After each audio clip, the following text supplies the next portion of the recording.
Arsenal have completed the signing of Ezri Konsa from Aston Villa. But where does he fit? What does that mean for Saliba's injury? And what can Konsa bring that maybe Arsenal are lacking?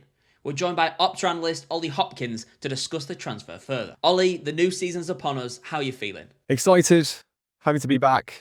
It's been a long sort of 4 weeks post World Cup. It's kind of felt like we're in a bit of no man's land. So it's nice to kind of get Premier League back on our screens. Arsenal transfer business is Arteta's way of showing he's here to play, he's here to win, showing his ambition. But what does the sign of Konsa mean for Arsenal? Yeah, I think this signing is probably a show that Arteta is doubling down on trying to win right now. We're seeing a lot of Arsenal's main title rivals in transition. They've got new managers, new players, both. And I think, Arsenal's squad is the most settled. Arteta's the longest serving manager by quite a long way in the Premier League now. And he's really just, I think, picking his window now to basically win as much as he can. I think Konsa is not particularly glamorous signing, but I think it's a really solid one. I think the signing of Konsa shows that Saliba's injury is perhaps worse than maybe some fans felt when that was announced post World Cup. Back injuries can be long lingering and kind of plague players. So I think acting so swiftly to get Konsa, I think shows that they are concerned with Saliba's long-term health. And also Konsa, we know can play right back as well.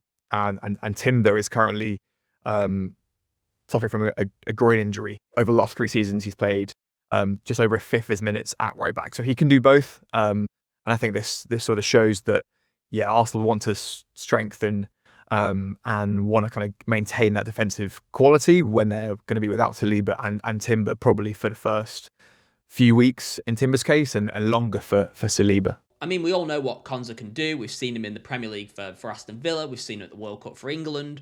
But just going into his data a little bit more, because his passing, his ground duels are particularly impressive. Yeah, that's a great point.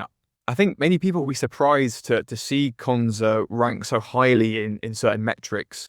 You mentioned passing first and foremost there. I mean, he had the highest pass accuracy of any player in the entire league last season. Konsa plays a lot of easier passes, and that's maybe why he is completing lots of them. So he isn't trying to play kind of crossfield raking balls or trying to break the lines with kind of balls into midfield. They are more safer sideways to centre-back partner or out to the right back.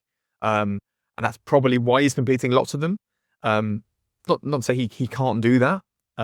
He's a more similar profile to someone like Saliba in that regard, who is just very technically sound, very composed, and can keep the ball for his team even under pressure, but isn't going to try and break lines and go for really hard passes.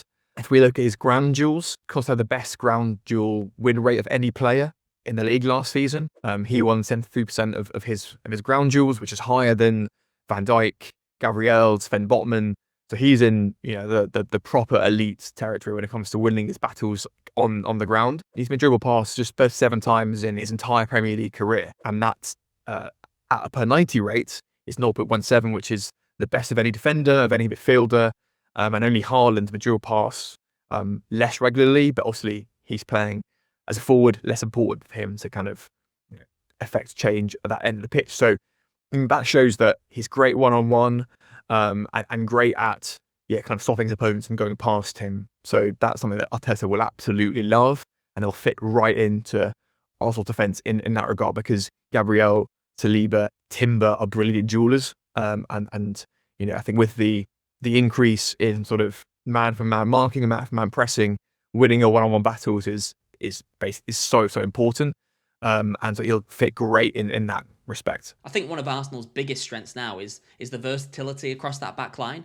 If Konsa and Gabriel are the starting pair, how does Konsa compare to Saliba? What are some of the things that maybe he can't do? Look, I think you would probably say that Konsa is a slight step down from Saliba in terms of his all-round play. I think where Konsa and Saliba are maybe more similar is in the air. Gabriel has always been the kind of dominant aerial force of the two in that centre-half partnership. I think he would definitely still play the slightly more technical, more silky role next to Gabriel, who's more physical. But in terms of how he kind of compares to Saliba, I think they do profile quite similarly. So I think as a like-for-like replacement, they're not exactly like-for-like, but he has a lot of the same qualities that Saliba does possess, and him and Gabriel should blend well together. With that depth and that versatility, does Konsa come in as a starter, or is he kind of there to plug gaps? I think Anki starts most games. I think he, obviously, like Christian Mosquera has done brilliantly, deputising for Gabriel, Saliba, even a right back. He's done brilliantly well. I think he is a real star for the future, but he's still young. Konsa comes in 28. He's in his prime, ready to go. He basically played all the time for Villa, and I think he brings that immediate experience and I guess just like quality and now straight away. And so I think Arteta won't have too many issues about him starting straight away. So yeah, I mean, I do see Konsa being Gabriel's partner sooner rather than later at the heart of that defence.